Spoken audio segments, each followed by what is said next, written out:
Good afternoon. This is November the 28th, Tuesday 2023, and we are in MA second semester creative non-fiction class.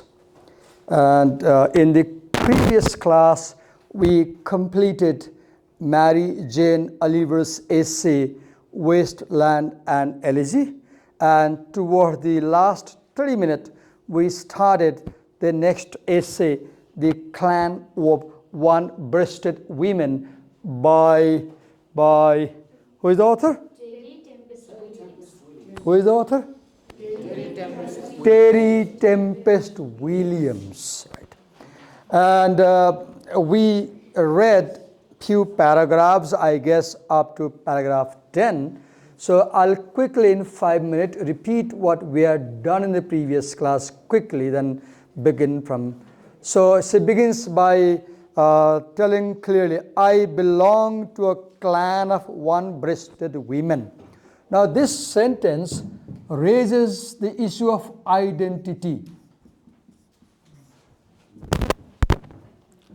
If you say, I belong to the clan of Yalambar, you are asserting your identity. If you say, I belong to the clan of Bhimsen, you are claiming your identity. So do you see, in the very opening sentence, Terry Tempest Williams asserts her identity that is problematic. This identity is a difficult one. Why? Because he says that she belongs to the family of one-breasted women. So the very opening sentence has unusual image. Unusual image. This is a medical image. This is a medical image. This is imagery of injury. It is an imagery of injury. And you know, the strongest powerful function that this imagery does, it creates very strong emotional appeal. It creates very strong emotional appeal because it shocks the reader. One-breasted. Oh, I'm going to read a story about one-breasted. It's unimaginable. Normally, we don't imagine. We imagine couple of breasts, right? But one-breasted one. Clan of. So the very opening sentence is very powerful. It makes emotional appeal and it presents a very strong imagery of injury and wound. Breast has been removed. You can see how beautiful Terry Tempest Williams' photograph is, but her breast is covered with black t-shirt there. Under the t-shirt, one breast is removed, right? Look how beautiful she looks. But behind that beauty you see on the screen, there is a tragic reality. Okay. My mother, my grandmothers and 6 aunts have all had mastectomies. Another remarkable thing in this essay is pay attention to cancer vocabulary. Cancer vocabulary, cancer dictionary remarkable in this essay. You will see 30-40 words which are specialized terms for cancer, talking about cancer, right? So, mastectomy is a surgery to remove breast, right? Look, she says that her mother, grandmother, and 6 aunts, more than about a dozen women have had their breasts removed. The 2 who survive have just completed rounds of chemotherapy. Look, in your note copy, make a special note about cancer vocabulary and pay attention. Chemotherapy, radiation. I have had my own problems. 2 biopsies. Look, biopsy. Biopsy is a very painful process. They extract a piece of meat from the part of the body that is suffering from cancer, possible cancer, and they send for biopsy test to determine malignancy in the cell development. Tumor between my ribs diagnosed as a borderline malignancy. If your biopsy says it's a malignant cell, then I think, I don't know the exact word, but borderline malignancy means it's 50-50 chance. It's 50-50. She may develop, she may not develop, right? This is my family history. Very clear. Look, paragraph 1 and 2. Paragraph 1 and 2, they present facts. What facts? Bitter facts. Bitter facts. Para 1 and 2, they present biological fact. They present biological fact, medical fact. And then she says, this is my family history. Because don't forget, this essay also presents the history of the Mormon people in Nevada in the last half century. This essay records the history of the Mormon people in Nevada, Utah area, 1950s to 200, right? 50 years history. So in a sense, this essay also presents history of the people. It's so राम्रो essay. I love reading it. Right? I read once again this morning before I came to college. I enjoyed reading it. Right? Every time I read, I enjoy. It's a beautiful written essay. This is my family history. When you do rhetorical analysis, one important thing you do is pay attention to language and style. For example, make a comment. She writes a single sentence paragraph.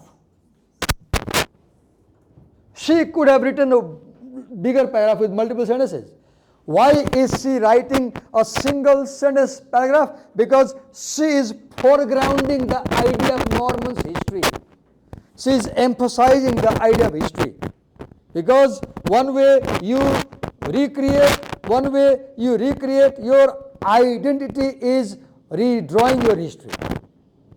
You reassert your identity by bringing back your history. In Nepal, you easily understand how ethnic people, Gurung, Tamang, Kshatriya, all that, they bring history. This morning on Facebook, somebody wrote about importance of Sanskrit language and they posted a video. And in the comment, I could see one Tamang woman, she writes a comment. She writes, तपाईको लागि तपाई आर्य बाहुनहरुको लागि संस्कृतको महत्त्व होला मैले माने तर हामी जस्ता तामाङ जनजातिको लागि यसको के अर्थ छ हाम्रो आफ्नै इतिहास छ she writes. I read. And she said तपाईहरुले हाम्रो इतिहासलाई भत्काउनु भएको छ she writes her anger.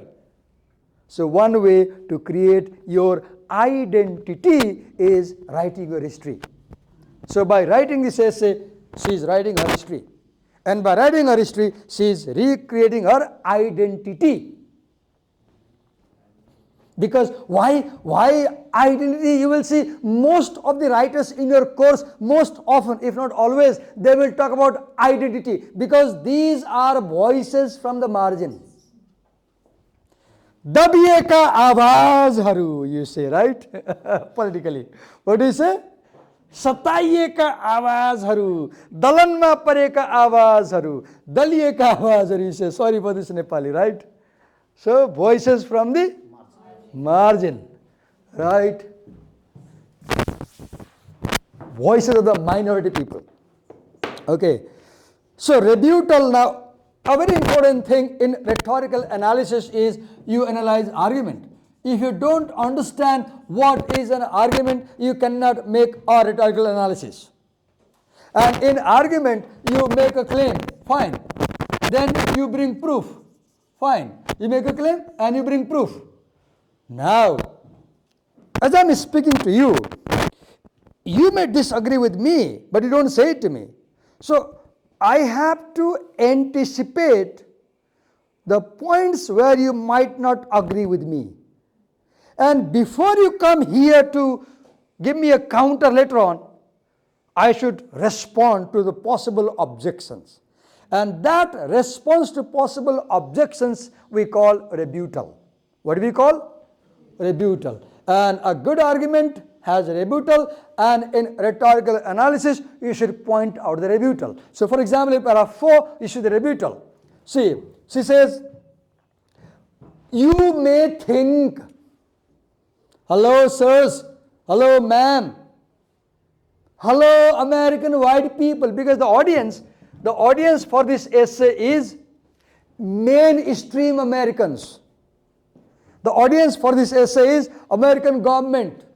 The audience for this essay is American policy makers. The audience for this essay is American scientists. The audience for this essay is American military. Because under Roosevelt, it was Roosevelt, the American president, who had ordered the testing of the bombs in Nevada in 1960s. So the audience of this essay is American government, American policymakers, American military, the mainstream white people, right? So she says, you might say, no, Miss Williams, you got breast cancer because of genetic reason. She's imagining. Excuse me, you might say, sir, that we Mormons have breast cancer for genetic reasons. Or you might think it's in our family. Or you might say that we eat fatty diets, so we have cancer. You might say that we are not bearing children, so we have cancer. You might say we became pregnant after 30, so we have cancer. But all these claims are wrong. Wrong. You are wrong. They don't say that living now, these are not the reasons for our cancer. These are not the reasons for our cancer. The main reason for our cancer is living in Utah. We have cancer because we live in Utah. Now what's she doing? She's making her strong claim that our cancer is linked to the environment where we live. We have cancer, sir, because you contaminated our environment by doing the nuclear testing. See the argument, see the claim, see the assertion. We don't have cancer because of genetic reasons. We have cancer because you decided to test your nuclear weapons in this region, in this geography, in this location, in this land. So we have cancer because we live in Utah. Maybe the greatest hazard of all. This place became hazardous. It was not hazardous before 1960. It became hazardous because you decided, you passed a bill to develop a nuclear weapon and test developing weapons in 1957 in this area. You made this area a nuclear test facility. You ignored the fact that human beings were living here. You treated us as non-existent. You didn't regard us as a human being. You did not count us as a human being. You thought we don't exist. And you decided to use this area as a nuclear test facility. And you contaminated the water. You contaminated the land. And we suffered the nuclear fallout. What is fallout? When nuclear bombs blast, the ashes is spread in the sky and radioactive particles fall on the head and body and you get cancer. Okay.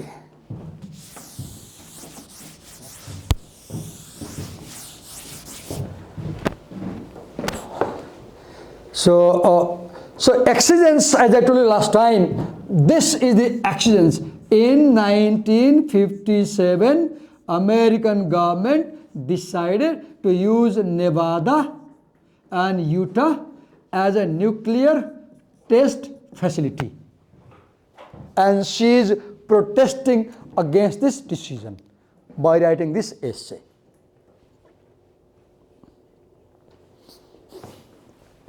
We are a Mormon family.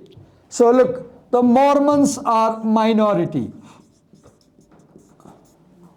Right? So we have the voice of the marginalized people with roots in Utah since 1847. Look, history. What is she doing? She is claiming that we are not new migrants here. We have been living here since few centuries back, almost 100 years before, 1847. The word of wisdom, a religious doctrine of health kept the women in my family aligned with, look, for religious reasons, we always ate good food. So if you argue that we have cancer because of fatty food, you are wrong. Because nobody in our community eats fatty food. We eat good food. So we are not having cancer because of food as you think. No coffee. If you say that we have cancer because of food, no, we don't eat coffee. We don't drink tea. We don't smoke. We don't drink alcohol. We are religious people. We abstain from such things, yet we have cancer. For the most part, these women were finished having their babies by time they were 30. If you say that we had babies after 30, you are wrong, because we had babies before 30. Look what she's doing. She is responding all counter arguments. And only one faced breast cancer prior to 1960. Now, this is very important. One very important thing in this essay is she gives all the important dates in history. If you read the essay, she always mentions date. And when in an essay, when you do rhetorical analysis, and if you see specifics, like exact dates, then this is logical appeal. This is logical appeal, because dates are facts. Dates are facts. And when a rhetor brings facts to support the argument, that makes a logical appeal. So, okay, for the most, and only one faced breast cancer prior to 1960. I told you that this date is very important, because in 1957, an incident took place there. We'll read that. Nuclear bombs were tested. Traditionally, as a group of people, Mormons have a low rate of cancer. Look, if you argue that cancer is in our gene, please understand that our community has very low rate of cancer. So the only reason we have cancer is this place is hazardous. And now she tells what has made this place hazardous.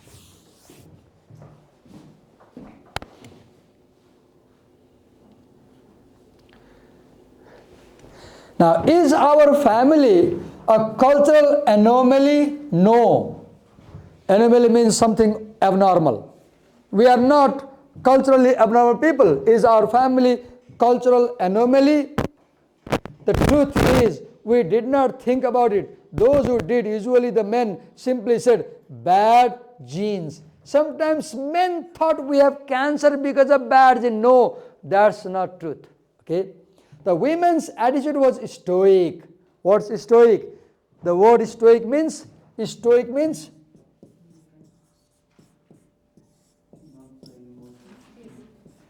pragya. What is Sthita pragya? Sthita pragya means dukkhamanna attine, sukhamanna matine. Dhir purush. So why these women are stoic? They have cancer. Their breasts are removed, but they live a normal life. They don't ever show pain on their face. If you are stoic, you never allow your emotions to come on the face. If you are stoic, you never allow your emotions to come on face. You don't express pain. You don't express suffering. Mutu mathi dhunga raki hasnu paryasa are the stoic people. They are the stoics. They don't tell the dhunga in the mutu, but they keep smiling. That's stoicism, okay? So, the women's attitude was stoic, able to endure pain, hardship without showing feeling. Cancer was part of life we accepted. We lived with cancer. Right? Look, I told you, the first time she mentioned it, people 1960, right? And please, in a copy, note all the dates.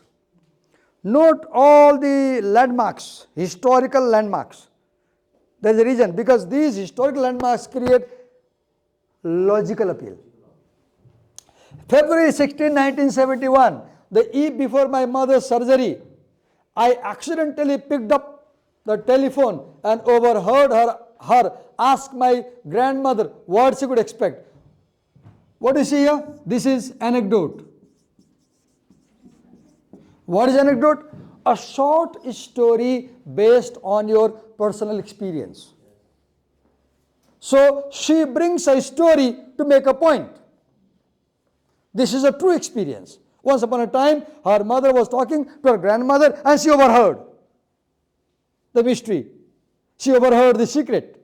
She overheard the secret about her mother's cancer. She didn't know. She didn't know. She didn't know her mother was developing cancer. But her mother was talking to grandmother about cancer, asking suggestions, advice, and she overheard. Okay. Now below you have footnotes. I won't go for the footnotes. You can see when this was published and where it was published. An Unnatural History of Family and Place. See the book from where this is taken. An Unnatural History of Family and Place.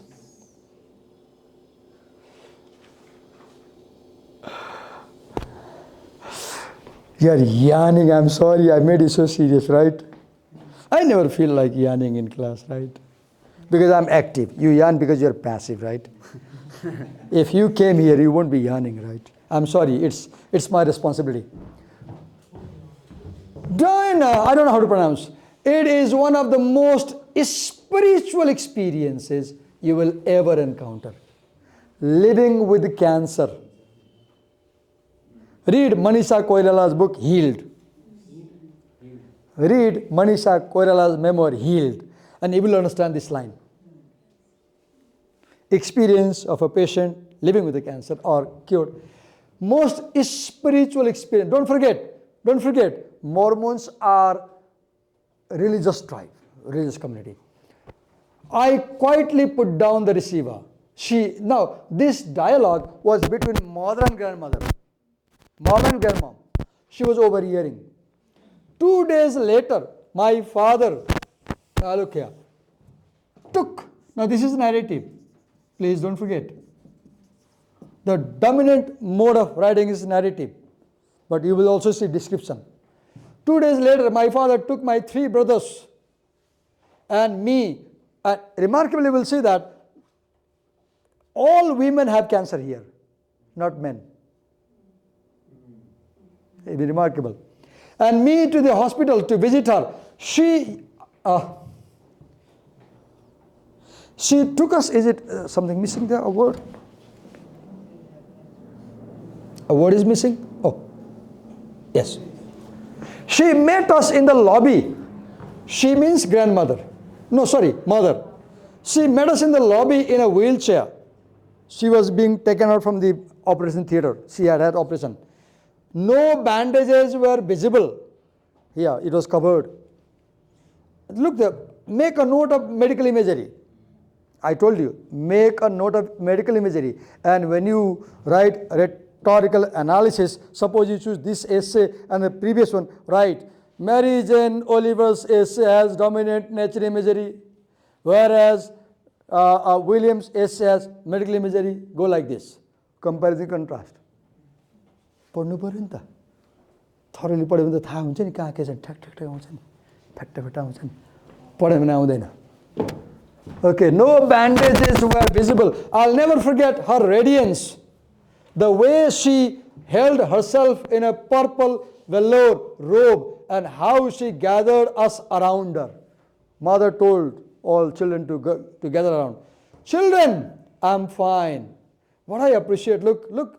And one remarkable thing, how women are represented. Women in this essay are represented as brave people. William represents women as strong people. Look here. Look, she has had cancer operation and she's smiling, right? There is a radiance on her face. And children, I'm fine. I want you to know I felt arms of God around me. जिसका कोई नहीं उसका खुदा है यारों. जिसका कोई नहीं उसका खुदा है यारों.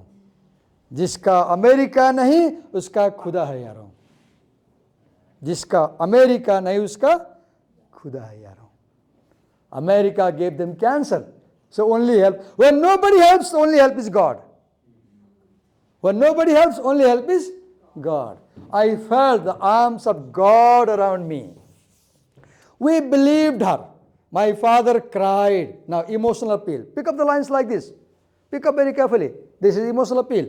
Our mother, his wife, was 38 years old. Our mother, my father cried. Our mother, father's wife was, oh God, just at 38 years age, she had the operation remove the breast. You can imagine, right? This is more tragic.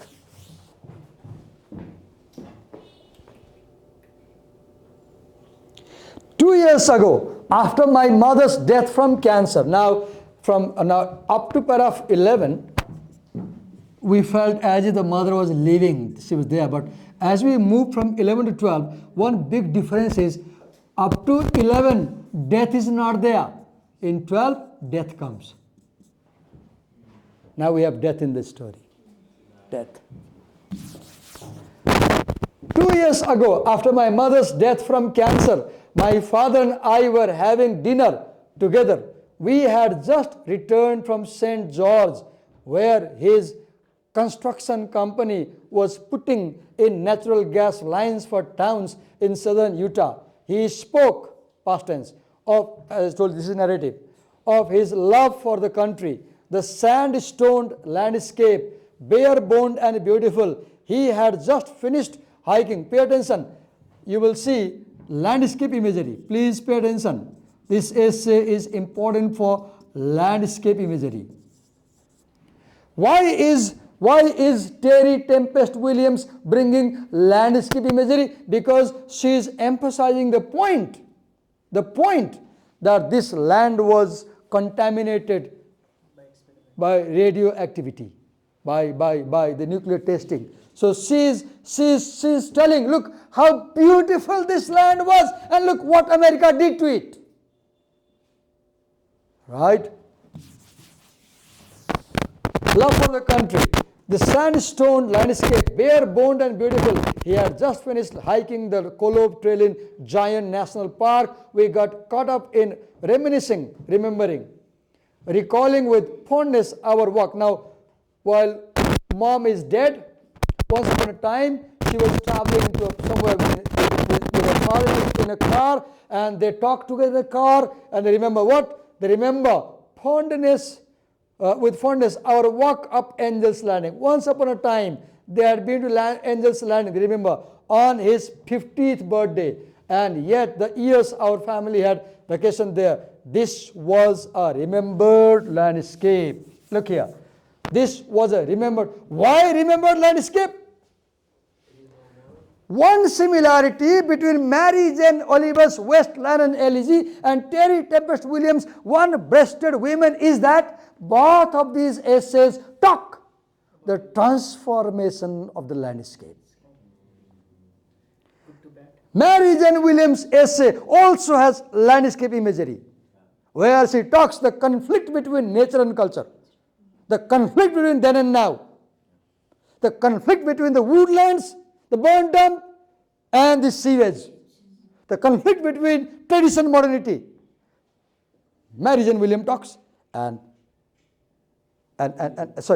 this essay, this writer talks about, Terry Tempest Williams talks about, again, landscape. So both of these two writers, they talk about landscape, right?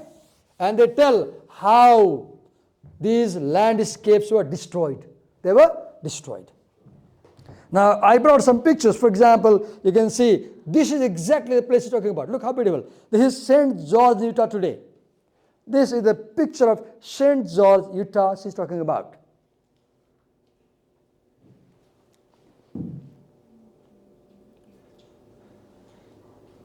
This is sandstones in St. George, Utah. See how beautiful this place was. This is Giant National Park. They used to travel with father. This is Angel's Landing. She's talking about. Okay, paragraph 13. Over desert. What desert? Desert is the sweet food you eat after having your main course. Over desert, I shared a recurring dream. Remarkable.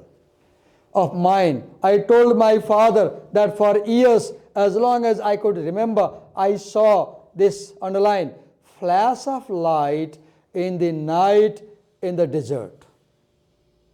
In her dream, Terry Tempest Williams told her daddy, Daddy, every day, every night in my dream, I have this flash of light in the desert. Now, this is mystery, and we'll read about what this thing. Why? It's not a dream. She thinks it's a dream. It's not a dream. It's a tragic reality. That this image had so permeated my being, I could not venture south without seeing it again on the horizon, eliminating buttes and massage. What is about an isolated hill? What is massage? An isolated flat-topped hill. You did see it, Daddy said. Daddy said, no, it's not dream. Terry, it's not a dream. Where the word dream? I don't know. Oh, yes. Daddy said, Terry, it's not a dream. You saw it. You don't remember because you were small. It's not a dream. You did see it, he said. Saw what? I asked, a bit tentative. Father tells her, the bomb, the cloud. The first time they say mention the bomb. Terry, that flash of light was the atom bomb.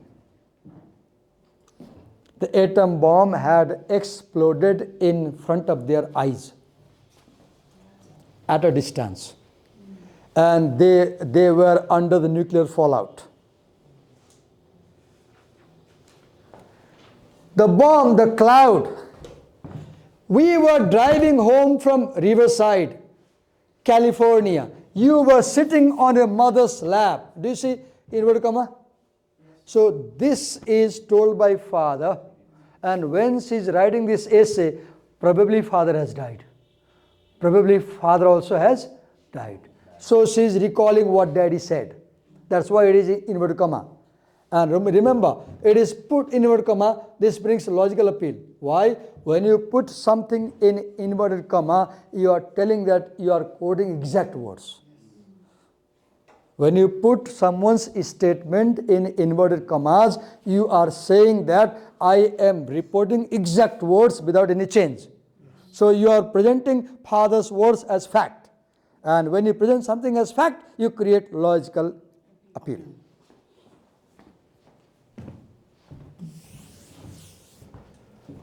You were sitting on your mother's lap, she was pregnant. Oh God. It's so painful to read.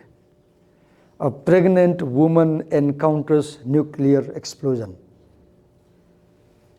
It's so difficult to teach. I feel uncomfortable. In fact, I remember the date. I told you. I said in a column, note all the dates.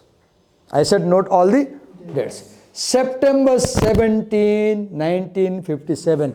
This is the earliest date in this essay. The earliest date in this essay is September 7, 1957. This is the earliest date. She gives a chronological history of that place and family. Saturday, even day, she remembers. These are particulars. When a writer gives particulars, they create logical appeal. These are hard evidences. You cannot deny. You can Google, you can check internet and find, and net will tell you this happened there. We had just gotten out of the service. We were driving north past Las Vegas. It was an hour or so before dawn, around 3 o'clock in the morning. When this explosion went off, we not only heard it, but felt. We not only heard, we felt. We were the victims. I thought the oil tanker in front of us had blown up. We pulled over and suddenly rising from the desert floor, we saw it clearly. This golden stemmed cloud, when there is nuclear explosion, there is mushroom structure. Have you seen mushroom structure? The mushroom, the sky seemed to vibrate. Oh God, what a big explosion. The sky seemed to vibrate. Where is it? With an eerie pink glow. Eerie means frightening. Pink glow. Within a few minutes, a light ash was raining on the car. And this ash that was falling in the car, it had radioactive dust particles. That's why the mother developed cancer. So she's giving hard evidence to argue that my mother got cancer because of this radioactive fallout. Undeniable evidence. Undeniable evidence. And she's blaming American government for espionage, for killing people. I stared at my father. This was new information to me. I didn't know this thing. I didn't know that I was in my father's lap when the bomb had exploded. And today I have borderline malignancy.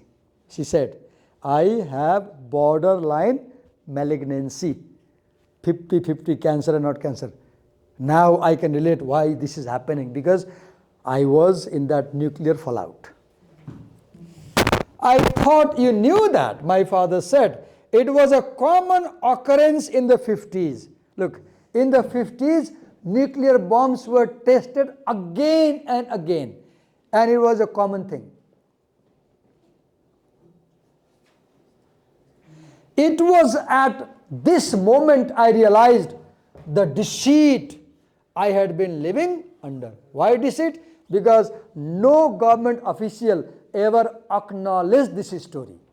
They said when we were testing, nobody was living there because Mormons were nobody for them. So officials document. Look, why is she writing this history? Because the official history is deceiving them. The official history is hiding a fact. The government history says when bombs were tested in Nevada, nobody lived there. But the truth is, the Mormons were living there. And Mormons were nobody. Mormons were nobody. Why were they nobody? Because they did not raise questions. They did not raise. At one point she says, we suffered this tragedy. We suffered this tragedy because we Mormons are religious people and we are taught not to protest, not to oppose, and not to raise questions. So she says, if you do not raise questions in life, you will pay heavy price. जिन्दगीमा अन्यायका विरुद्ध प्रश्न उठाउने हिम्मत छैन भने धेरै ठुलो मूल्य चुकाउनु पर्ने छ. Plain Nepali, right? To make sure you understand it, right? Plain Nepali. If you don't dare to raise your fingers against injustice, you will pay heavy price. So Mormons paid heavy price with cancer because they had no courage to raise questions to American government. So, what is the lesson? Raise questions. Go to street and do Jindabad, Murdabad if government is doing something wrong. I'm sorry, I'm not provoking you, right? If you think there is injustice, stand up. If you think there is injustice, stand up. If you don't stand up against injustice, you will have similar fate.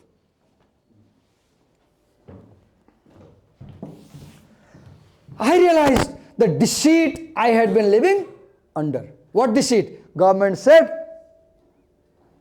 that they didn't have cancer because of this test. Children growing up in the American Southwest drinking contaminated milk from contaminated cows. That deceit. Now you say, oh God, all these years we were drinking milk from contaminated cows, even from contaminated breasts of their mothers. We were drinking mother's milk and mother's breast was contaminated. My mother, members years later of the clan of one-breasted women. It is well-known story in the desert west the day we bombed Utah. Or perhaps the years we bombed Utah. Above ground atomic testing. This was the problem. If the testing had been underground, there would be a problem this serious. It was above ground testing. Testing in the open.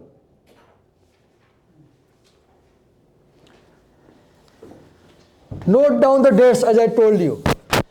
January 27, 1951 through July 11, 1962, there were above ground testing there. Nuclear bombs were tested above ground between 1951 and 62 for 11 years. Not only were the winds blowing north, covering low use segments of the population. Now you know, the winds blew north. If the winds had been blowing south, the nuclear fallout will not be on the town. The winds blew northward. So the winds brought the ashes to the town. See the problem? Even nature was cruel. See the natural calamity. The wind were blowing north from the testing site. And all the ashes that blew in the air, they were blown towards their village, their town.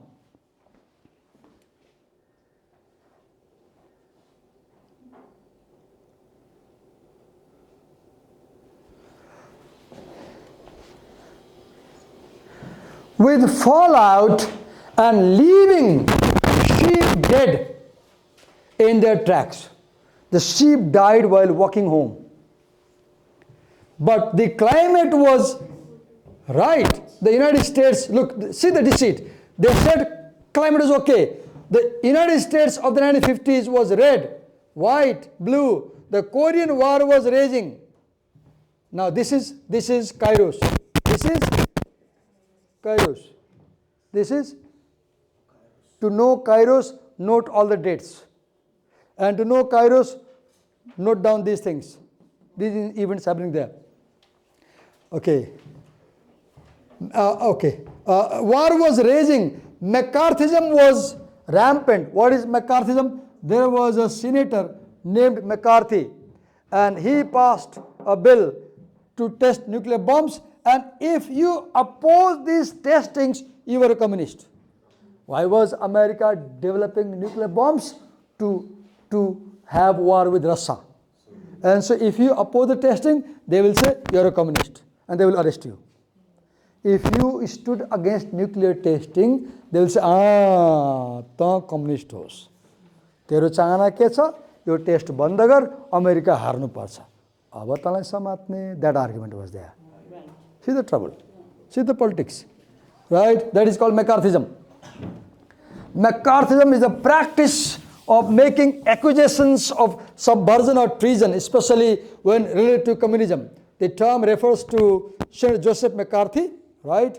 And has its origins in the period United States made a second Red Scare lasting from the late 1940s through 1950s. Okay. The meaning of Ike. No, I won't read here, this note only. Ike means just same as dude. Ike refers to McCarthy. Okay. Another thing, remember about nuclear race. In that time, Eisenhower was American president, and he approved the policy of nuclear deterrence, showing nuclear weapon to Russia, right? Overseeing an increase in the US nuclear arsenal while expressing a desire to avoid direct military conflict. Now, para 21. Much has been written about this American nuclear tragedy. So this essay is about American nuclear tragedy.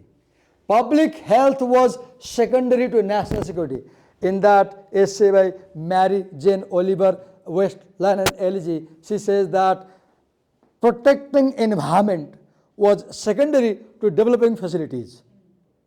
Protecting environment was secondary and developing modern facilities was primary. Here she writes, health was secondary. Protecting people's health was secondary. National security was primary. The Atomic Energy Commissioner, now look, she gives names. Names. This is logical appeal because names are facts. Names are facts. These are real names. You can Google. Just ask, was this gentleman this post? And Google will tell you. These are hard evidence you can't deny. And when writers bring hard evidence like names, dates, these are logical appeals. Okay? Said, gentlemen, we must not let anything interfere with this series of tests. Look, we must not let anything, even if Mormons have cancer, will continue. Right? Anything. Again and again, the American public was told by its government, in spite of burns. Look, people were having burns, blisters, nausea.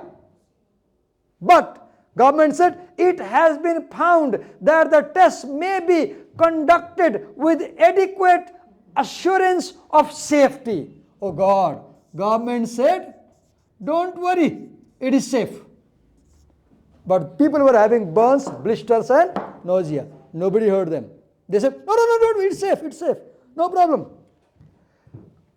Under conditions prevailing at the bombing reservation, assuaging public fears was simply a matter of public relations. Okay, your best action, an Atomic Energy Commissioner booklet read, is not to be worried.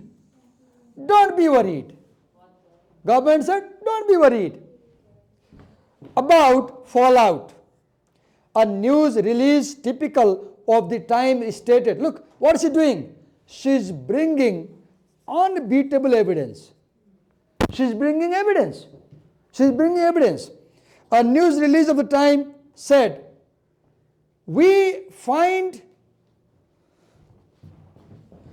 no basis for concluding that harm to any individual has resulted from radioactive fallout. Oh God, this is deception.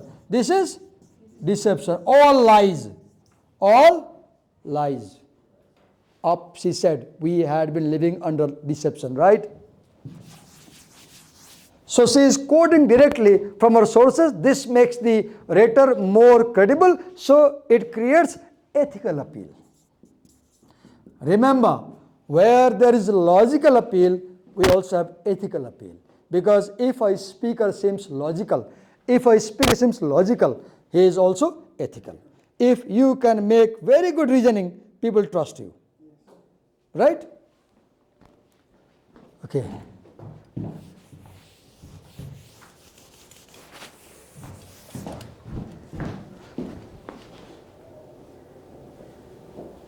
On August 30, 1979, during, look, dates, I told you, note down all the dates. During Jimmy Carter, note down the names, because these help you understand Kairos. They help you understand the occasion, time, the suitability. August 30, 1979, during Jimmy Carter's presidency, a suit was filed entitled Alien versus the United States of America. Mrs. Alien was the first to be alphabetically listed with 24 test cases, representative of nearly 1,200 plaintiffs, seeking compensation from the United States government for cancers caused from nuclear testing in Nevada. So, first case in the court was filed August 30, 1979. People filed case asking compensation, but even the court did not support them. And we'll see why. What is the problem? 24. Erin Alien lived in Hurricane, Utah. She was the mother of the 5 children and had been widowed twice. Her first husband with their 2 oldest boys was the test from the roof. Oh God, was the test from the roof of their high school. How close? How close?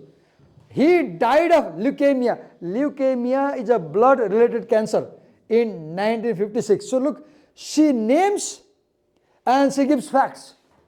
Her second husband died of pancreatic cancer in 1978. Remember, she earlier said nobody died of cancer before 1960 except one person. And all these deaths of cancer, they are happening after 1960 when the test was started. Look the argument. If you read essays, these essays very carefully, and you practice writing, you will learn writing better arguments. I don't know how far you are getting. 25. In a town meeting conducted by, now another example, Utah Senator Orrin Hatch, look at the name. Shortly before the suit was filed, Mrs. Allen said, now quotation, look, hard evidence. I am not blaming the government. I want you to know that, Senator Hatch, but I thought if my testimony could help in any way, so this would not happen again to any of the generations coming up after us. I am really happy to be here this day to bear testimony of this. So Williams brings a testimony to prove that these tests were related to cancer.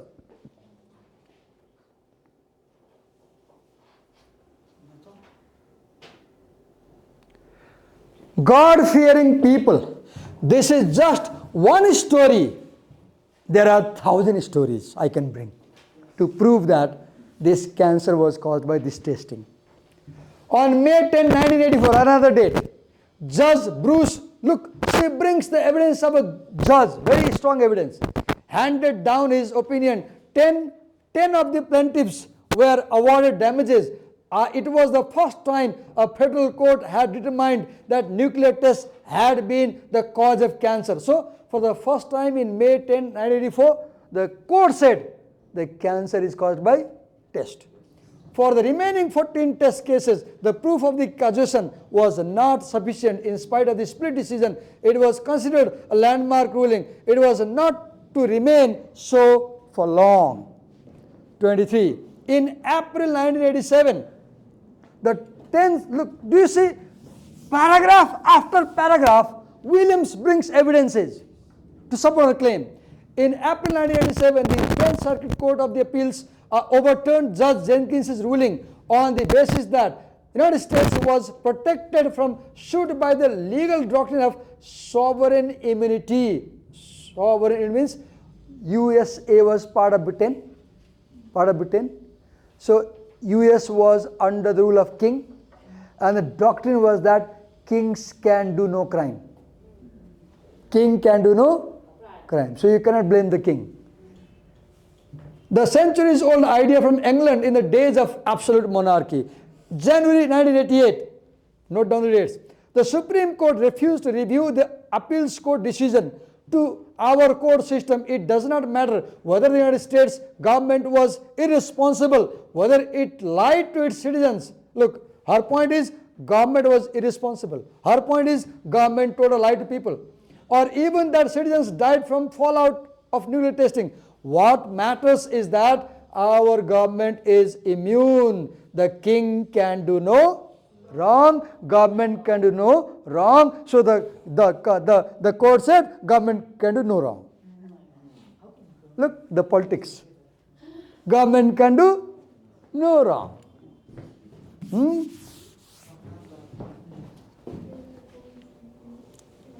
In Mormon culture, now up to paragraph 29, she brought political evidences. Now she brings cultural evidence of cancer. Now the essay becomes philosophical, meditative. Authority is respected. So Mormon people never stand against authority. So when they were testing, nobody opposed. See the problem. In Mormon culture, authority is respected. Obedience is revered. What's he telling? तपाईलाई अन्याय गर्छ कसैले भने daddy हो भनेर उठ्ने, ड्याडीको विरुद्ध उठ्ने। अन्याय गर्नुहुन्छ मामुका विरुद्ध उठ्ने। अन्याय हुन्छ मामाका विरुद्ध लड्ने। ड्याडी मामु आन्टीहरू चुप लागेर बस्ने होइन।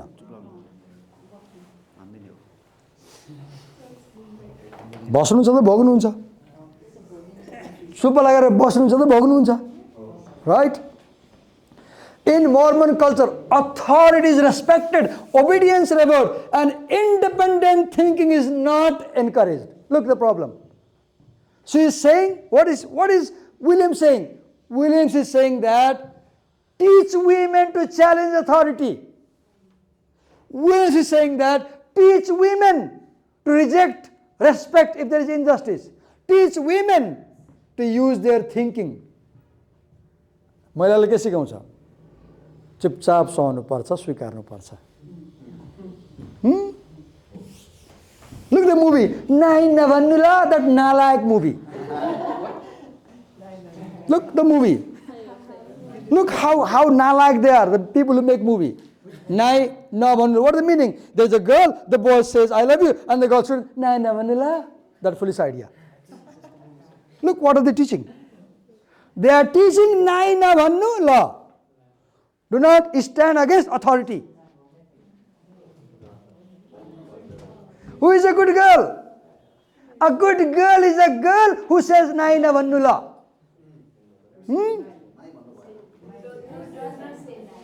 Who does not say. I was taught as a young girl not to make waves. Do not disturb others. Chupchap. Stay chupchap. Stay chupchap. Not to make waves or rock the boat. डुङ्गा नहल्लाऊ धेरै, चकचक नगर, पोथी बास्ने होइन. See, sorry for this Nepali. I can't help. When I become too emotional, Nepali comes naturally. Just let it go. And Terry William says no. Please do not let it go if it is injustice. Stand against it. If there is injustice, don't just let it go. Stand up. Stand up and oppose. Right? My mother would say, you know how you feel, that's what counts. For many years, I did just that. Listened, observed, quietly formed my own opinions within a culture that rarely asks. Look here. Teach your children to ask questions. If you want a better future for your children, teach your children to ask questions. You किन जवाब दिनुस्? Cultivate a culture of raising questions. हामीले खाने तरकारीमा विषादी किन छ जवाब चाहियो? जवाब चाहियो. हामीले पिउने पानीमा विषादी किन छ जवाब चाहियो? जवाब चाहियो. Develop a culture of asking questions. Look how politically charged essay this is. This is a protest essay. This is a protest essay. Look how provocative this is. Because they had all answers. What answers? They are helpless. But one by one, I watched the women in my family die. Now, this is very emotional paragraph. Emotional appeal. Common heroic death. Heroic. They died of cancer, but they didn't cry. We sat in waiting rooms, hoping for good news, always receiving bad news. I cared for them, cancer patients, my mom, my grandma, bathed their scarred bodies, cancer wounds, and kept their secrets. I watched beautiful women become bald as cytoxan. These are the what you call chemotherapy drugs. I told you there is medical vocabulary in this essay, note down. Cytoxan, cisplatin, and adriamycin were injected into their veins. I held their foreheads as they vomited green black bile. The chemo दिएपछि उल्टी आउँछ नि त.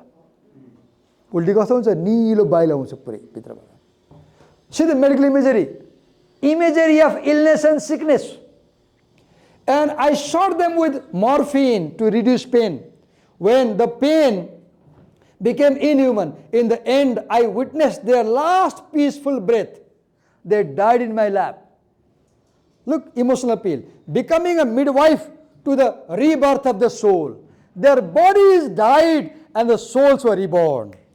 Basans jirnani yatha biyaya grinati narani navo parani. Basans jirnani yatha biyaya grinati navani naro parani. Just as body changes old clothes, the soul changes old bodies. Just as body changes old clothes, soul changes old bodies. You have Gita there, right? Yeah. So their souls were reborn. The souls were reborn. Bodies died, but souls were reborn. How emotional. But the price of obedience becomes too high. So, if obedience brings injustice, do not obey. Stand up. Stand up. But the price of obedience became too high. The fear and inability to question authority. See, if you fear to question authority, you will suffer. बाटोमा छेकेर तपाईको mobile मागेर तपाईको gallery हेरिन्छ भने छाती फुकाएर उभिनुस् नालायकलाई। तपाई स्कुलमा आफ्नो बच्चा लिन जाँदाखेरि प्रहरीले तपाईलाई छेकेर केरकार गर्छ भने छाती फुकाएर उभिनुस् नालायक विरुद्ध। तपाई मर्निङ जाँदाखेरि प्रहरीले छेक्छ भने प्रहरीको छातीमा चाहिँ मुड्की राखेर कुरा गर्नुस्, मेरो ह्युमन राइट हो भनेर। राख्नुहुन्न त तानाशाहीको मनबाट बाँच्नुस्। कसैले भिडियो हेर्ला मलाई गिरफ्तार गर्ला, आई डोन्ट वरी, मैले बोल्नै पर्छ। के बोले मैले?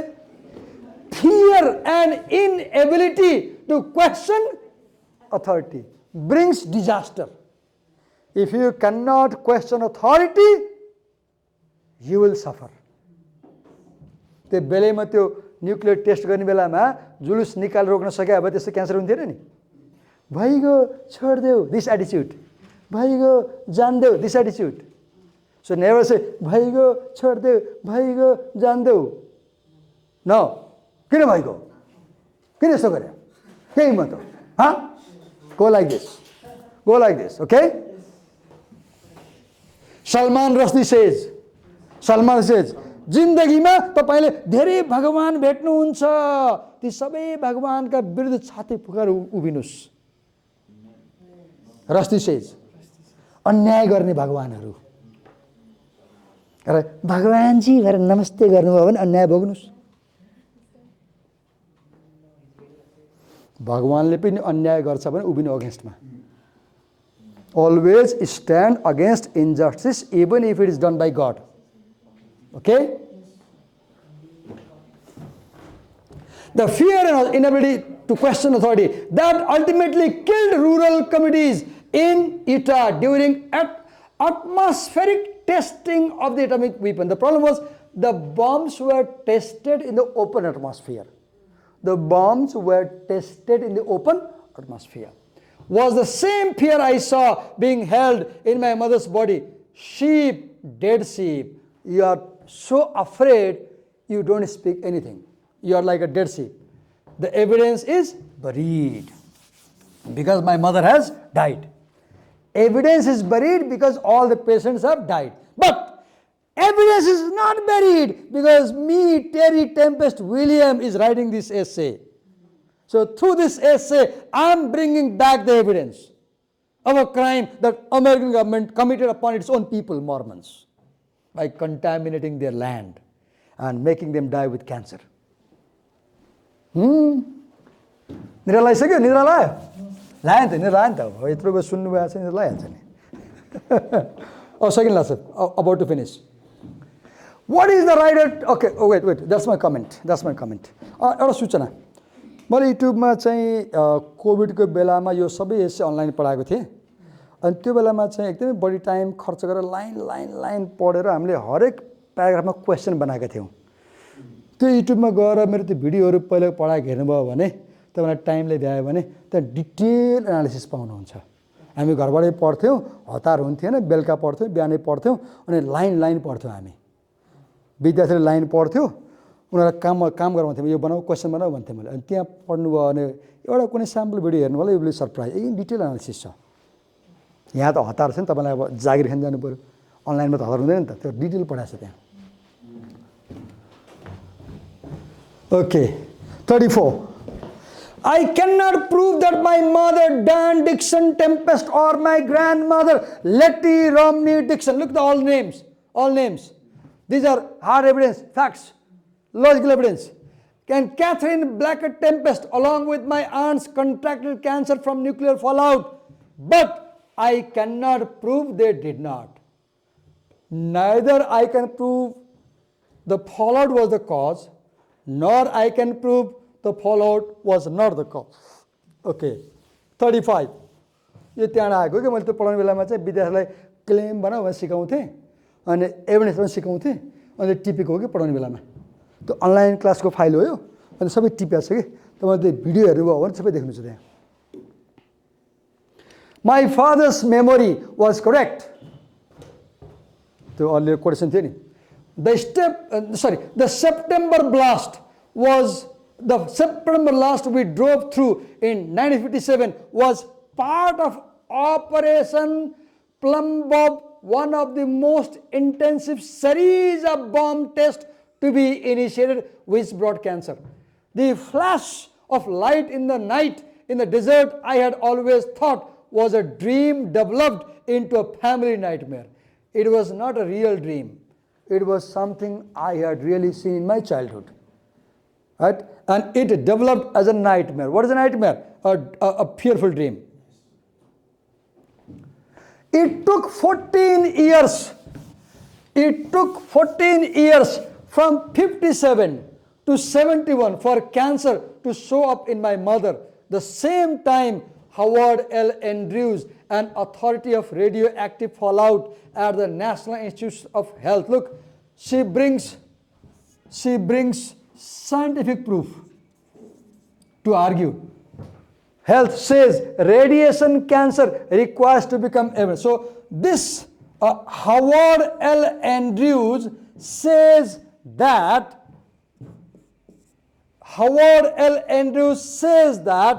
radiation cancer requires 14 years to show effect, and exactly after 14 years my mother had cancer. Look at the argument. Howard L. evidence says that radiation develops into cancer in 14 years. So post testing started in 1957. My mother showed cancer in 71, exactly 14 years. So undeniably I prove that my mother's cancer was caused by this nuclear testing. This is the argument. बुझ्नुहुन्छ कसरी गरिरहेछ उसले? घर गएर फेरि हेर्नु होला, टाइमले भ्यायो भने अब के हेर्नुहुन्छ, यही त आत्तिसक्नुभयो तपाईँ, घर गएर त कता हेर्ने हो र?